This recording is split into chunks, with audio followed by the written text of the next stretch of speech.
আজকে হলো আমার হরিপুর ব্রিজ। আসুন দেখা যাক পুরোটা ঘুরে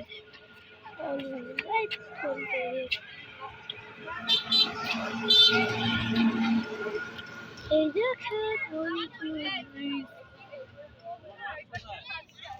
অনেক মানুষ আসছি। ওইটা কি দেখেন তো, এক জায়গায় যাইতেছি তো, তাহলে এখানে আসে তো চলুন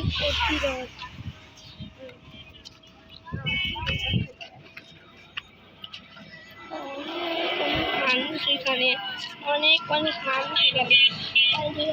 এই সাইডে সূর্য বসছে, সূর্য এখানে এসে পড়েছি। অনেক গাড়ি, অনেক ছেলে, অনেক ছেলে ওদিকে যাচ্ছে। আমরা এখানে দাঁড়িয়েছি। ওদিকে আমার বোন, আমার বন্ধুরা দাঁড়িয়েছে, শেয়ার করা।